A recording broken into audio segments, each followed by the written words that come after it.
ವಿವಾದಗಳಿಂದ ದೂರ ಇರುವಂತ ನಟ ರಕ್ಷಿತ್ ಶೆಟ್ಟಿ ಸುತ್ತ ಕಾಂಟ್ರವರ್ಸಿ ತಿರುಗುತ್ತೋ ಏನೋ ಗೊತ್ತಿಲ್ಲ. ಆಕ್ಟಿಂಗ್ನಲ್ಲೇ ಮೋಡಿ ಮಾಡೋ ಶೆಟ್ಟರ ಮೇಲೆ ಕಳೆದ ತಿಂಗಳು ಕಾಪಿರೈಟ್ ಉಲ್ಲಂಘನೆಯ ಆರೋಪ ಕೇಳಿಬಂದಿತ್ತು.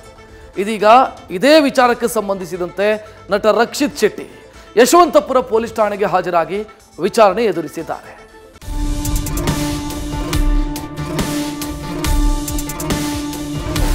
ಬ್ಯಾಚುಲರ್ಸ್ ಪಾರ್ಟಿ ರಕ್ಷಿತ್ ಶೆಟ್ಟಿ ನೇತೃತ್ವದ ಪರಂಬಾ ಸ್ಟುಡಿಯೋಸ್ನಲ್ಲಿ ಮೂಡಿಬಂದ ಕ್ಲಾಸ್ ಮೂವಿ ಒನ್ ಟೈಮ್ನಲ್ಲಿ ಬ್ಯಾಚುಲರ್ಸ್ ಗಳ ಕಣ್ಣು ತೆರೆಸಿದ್ದ ಸಿನಿಮಾ. ಇದೀಗ ಇದೇ ಸಿನಿಮಾ ನಟ ನಿರ್ದೇಶಕರಾದ ರಕ್ಷಿತ್ ಶೆಟ್ಟಿಯನ್ನ ಠಾಣೆ ಮೆಟ್ಟಿಲೇರುವಂತೆ ಮಾಡಿದೆ.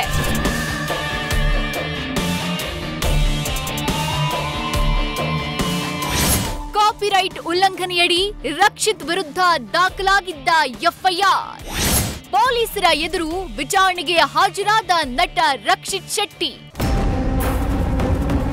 ಕಳೆದ ತಿಂಗಳು ಜುಲೈ 15 ಸೈಲೆಂಟ್ ಆಗಿದ್ದ ರಕ್ಷಿತ್ ಶೆಟ್ಟಿ ಸಡನ್ ಆಗಿ ಸುದ್ದಿಯಾಗಿದ್ರು. ಕಿರಿಕ್ ಪಾರ್ಟಿ ನಂತರ ರಕ್ಷಿತ್ ಶೆಟ್ಟಿ ವಿರುದ್ಧ ಮತ್ತೊಂದು ಕಾಪಿರೈಟ್ ಉಲ್ಲಂಘನೆ ಆರೋಪ ಸದ್ದು ಮಾಡಿತ್ತು.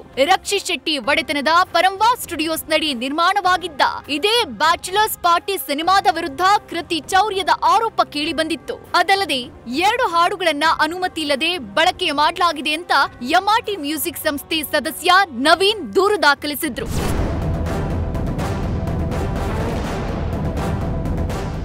ಬಳಿಕ ಪರಂಬಾ ಸ್ಟುಡಿಯೋಸ್ ಕೂಡ ಟ್ವೀಟ್ ಮಾಡಿ ವಿವಾದಕ್ಕೆ ಕಾರಣವಾದ ನ್ಯಾಯ ಎಲ್ಲಿದೆ ಹಾಗೂ ಒಮ್ಮೆ ನಿನ್ನನ್ನ ಹಾಡುಗಳ ತುಣುಕುಗಳನ್ನ ಶೇರ್ ಮಾಡಿ ಕ್ಲಾರಿಟಿ ನೀಡುವ ಪ್ರಯತ್ನಕ್ಕೆ ಕೈ ಹಾಕಿತ್ತು. ಅಲ್ಲದೆ ಅವರು ನಮ್ಮ ಮುಂದೆ ಇಟ್ಟ ಶುಲ್ಕ ನಮ್ಮ ಬಜೆಟ್ ಅನ್ನ ಮೀರಿತ್ತು. ಯಮಾಟಿ ಸಂಸ್ಥೆ ಶುಲ್ಕ ಕುರಿತಾಗಿ ಮರು ಮಾತುಕತೆಗೆ ಅವರು ತಯಾರಿರಲಿಲ್ಲ ಅಂತ ಸ್ಪಷ್ಟನೆ ಕೂಡ ಕೊಟ್ಟಿದ್ರು.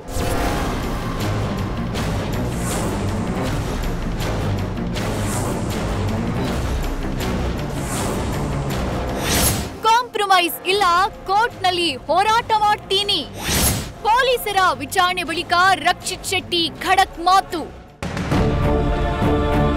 ಇದೀಗ ಇದೇ ವಿಚಾರಕ್ಕೆ ಸಂಬಂಧಪಟ್ಟಂತೆ ಯಶವಂತಪುರ ಪೊಲೀಸರ ಎದುರು ನಟ ರಕ್ಷಿತ್ ಶೆಟ್ಟಿ ವಿಚಾರಣೆಗೆ ಹಾಜರಾಗಿದ್ರು. ಸತತ 3 ತಾಸುಗಳ ಕಾಲ ನಟ ರಕ್ಷಿತ್ ಶೆಟ್ಟಿ ಪೊಲೀಸರ ವಿಚಾರಣೆಯನ್ನ ಎದುರಿಸಿದ್ರು. ಬಳಿಕ ಹೊರಬಂದ ನಟ ರಕ್ಷಿತ್ ಶೆಟ್ಟಿ ಇದು ಕಾಪಿರೈಟ್ ಉಲ್ಲಂಘನೆಯಲ್ಲ, ನಾವು ಕೋರ್ಟ್ನಲ್ಲಿ ಹೋರಾಟ ಮಾಡ್ತೀವಿ ಅಂತ ತಿಳಿಸಿದ್ರು.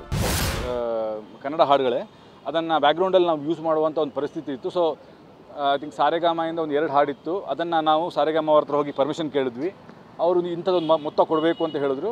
ಸರಿ, ನಾವು ಓಕೆ ಅಂತ ಹೇಳಿ ಅದನ್ನು ತಗೊಂಡ್ವಿ. ಸಿನಿಮಾ ರಿಲೀಸ್ ಆದ ಕೂಡಲೇ ಎಲ್ಲೆಲ್ಲಿ ನಾವು ಕೇಸ್ ಹಾಕ್ಬೋದು ಅಂತ. ಸೊ ಇಲ್ಲಿ ನಿರ್ಮಾಪಕರಿಗಾಗಲಿ ಅಥವಾ ನಿರ್ದೇಶಕರಾಗಲಿ ಈ ಥರ ಕನ್ಫ್ಯೂಷನ್ಸ್ ಇದೆ.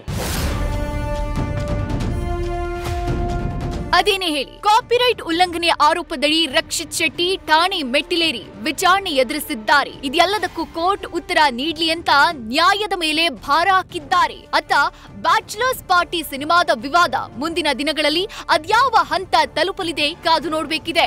Chandrashekhar, news first, Bengaluru. News first ನಿರ್ಭೀತಿಯಿಂದ ನಿಮ್ಮ ಪರವಾಗಿ.